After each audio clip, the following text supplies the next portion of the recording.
Returning to the mountain. The long journey to find a farmhouse and a peaceful life. There comes a moment in life when the noise of the city no longer feels exciting. The crowded streets, the endless schedules, the pressure to run faster than yesterday suddenly become exhausting. Especially when you reach middle age.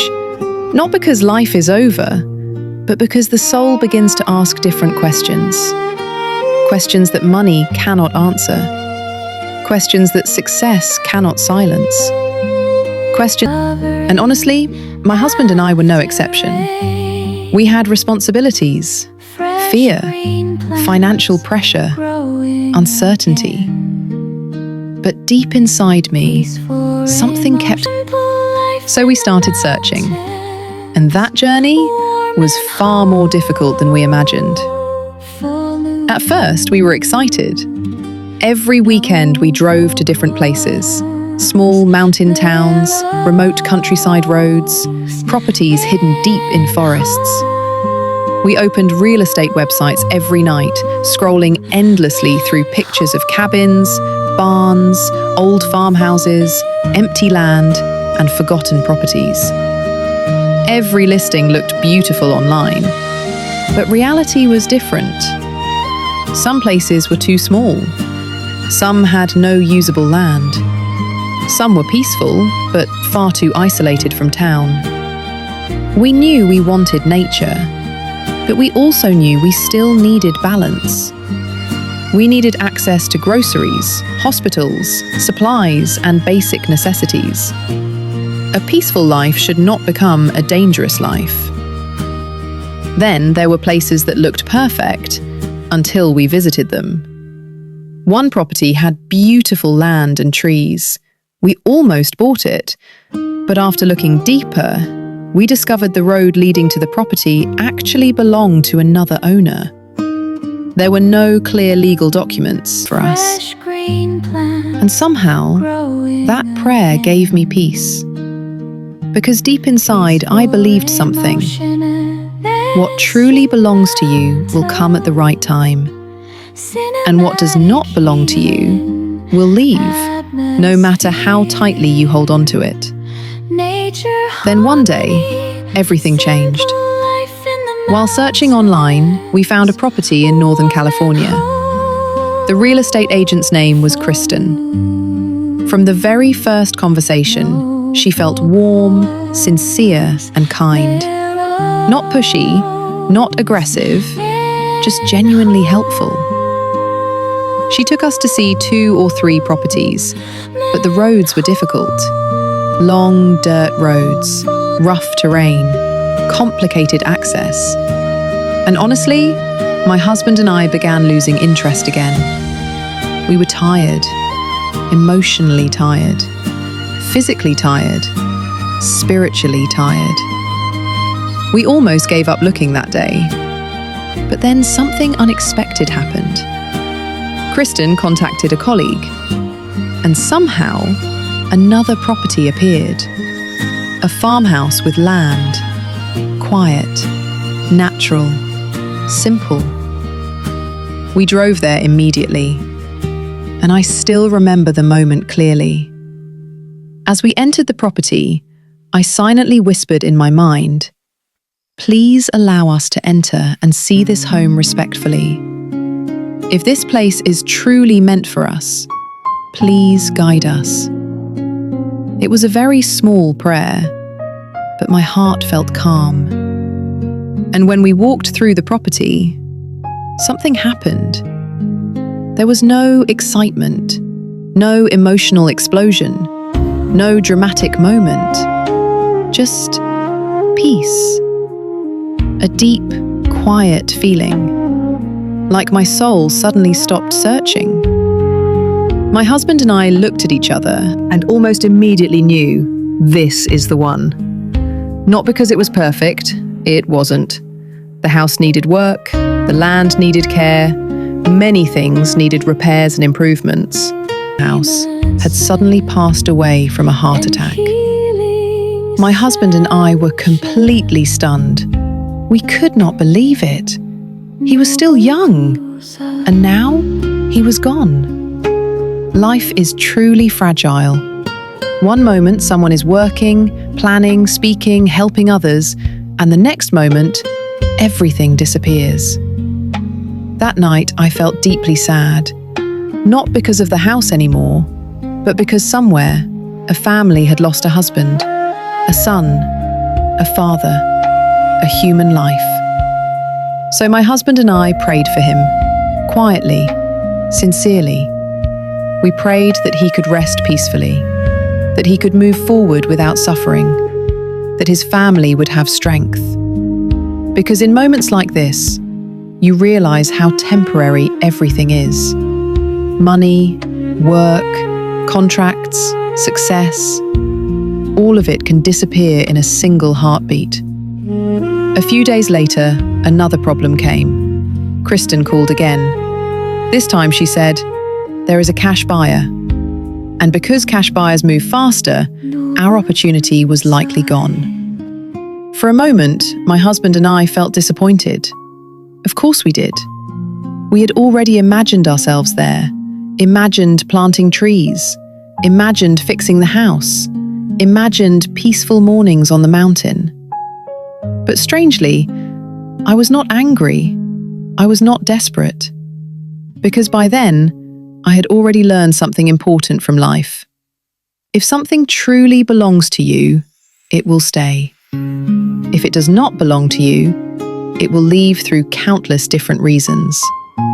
So instead of suffering, we let go.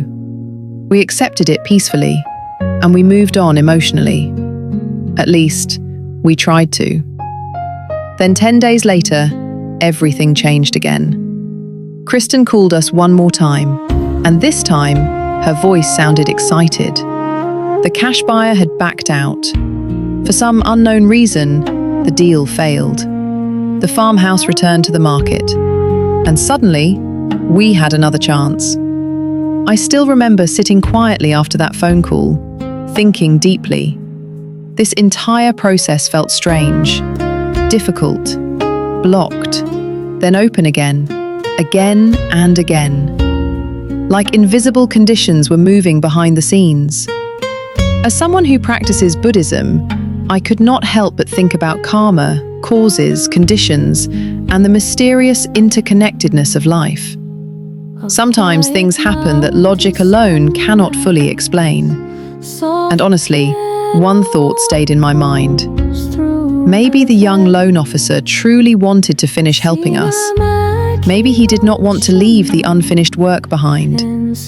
Maybe somehow, through causes and conditions beyond our understanding, the path reopened. I do not know. And perhaps human beings are not meant to fully know everything. Then another surprising thing happened.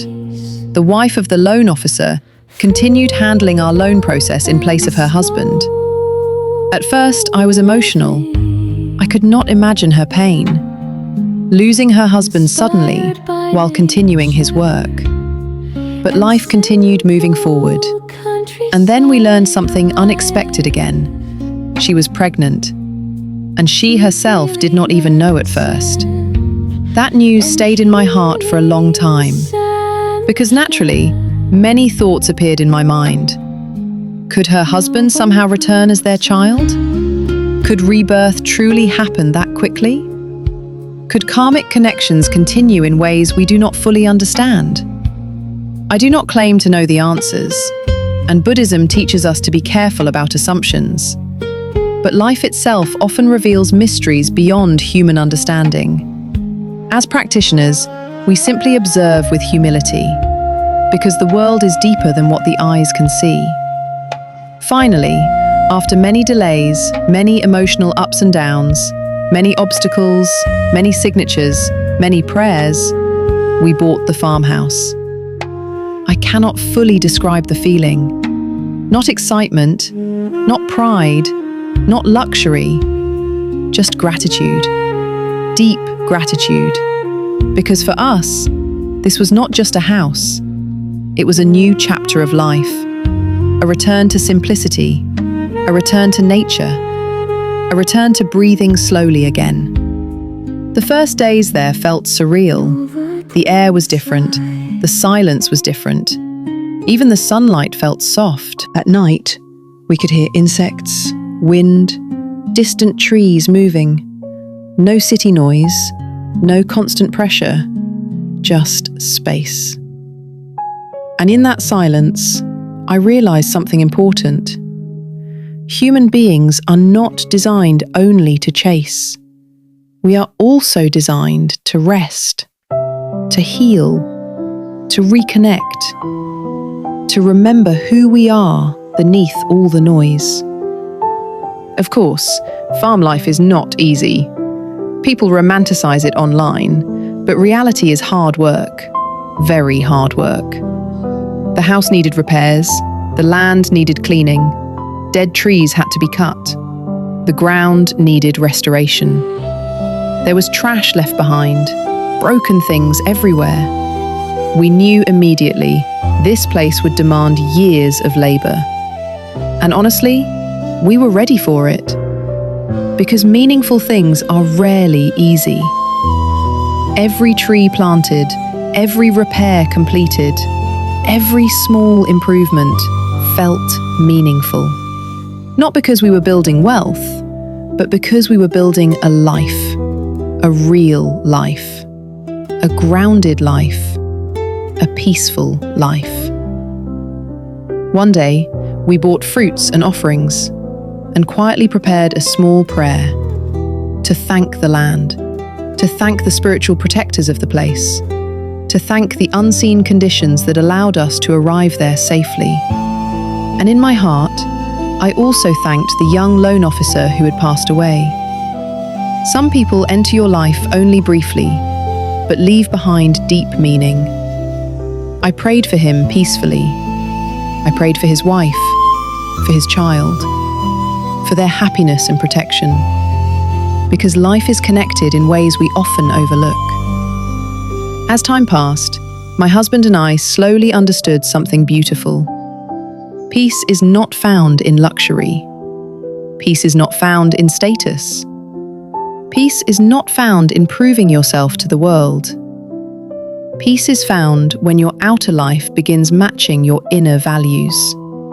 And for us, that meant nature, silence, simplicity, spiritual practice, working with our hands, growing things slowly, living honestly, and returning inward. Sometimes people ask me, was it worth all the hardship? And my answer is always the same. Yes. Because this journey changed us.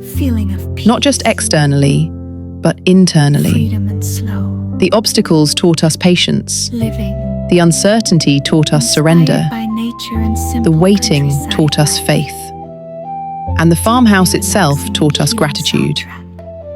Today, when I wake up in the morning and step outside, I breathe deeply.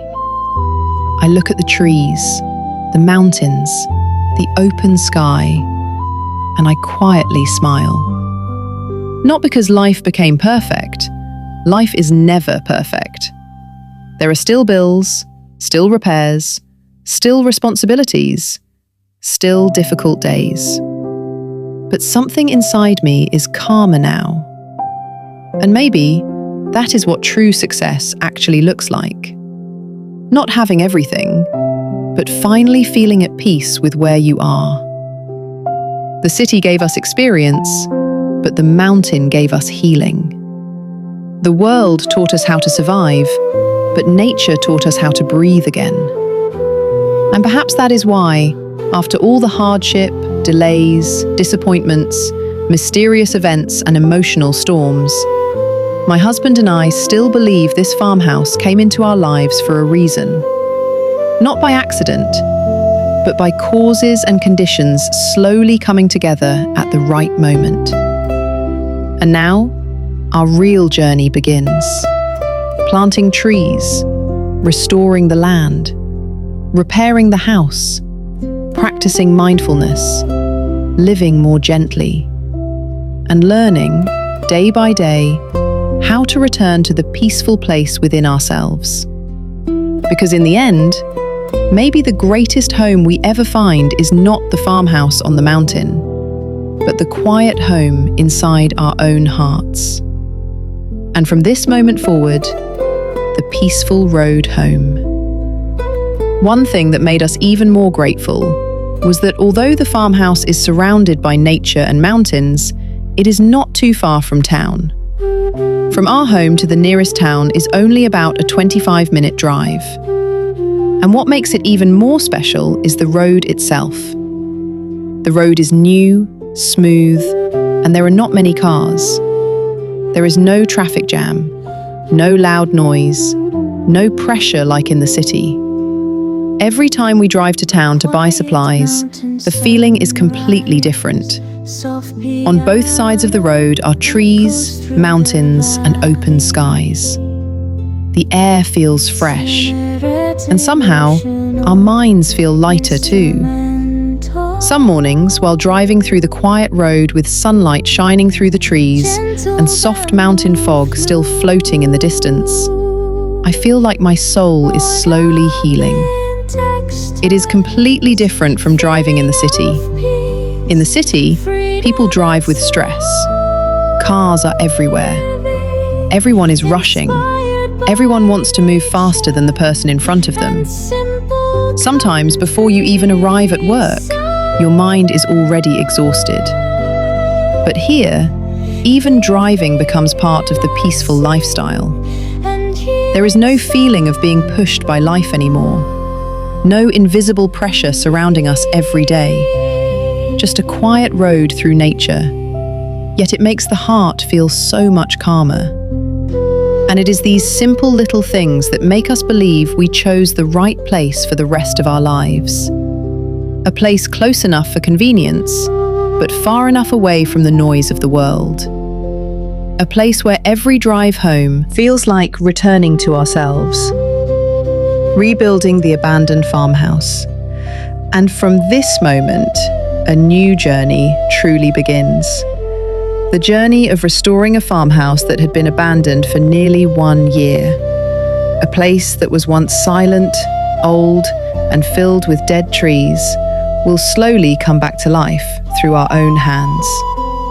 There will be days of cutting dead trees from morning until sunset, days of cleaning the land, repairing the house, planting fruit trees, and rebuilding the garden. There will be moments of exhaustion, moments when we may even want to give up. But there will also be many simple and beautiful moments, watching the land slowly transform day by day, from an abandoned place into a real home, a place filled with warmth, with life, with dogs running around the yard, with birds singing in the early morning, with green plants growing from the soil, and with two people learning how to slow down so they can live more peacefully. Please follow us in the next videos and join us on this journey of restoring this abandoned farmhouse. Because this is not only about rebuilding a house, it is also about healing the soul, returning to nature, and learning how to live a gentler and more meaningful life. Every day is a peaceful day.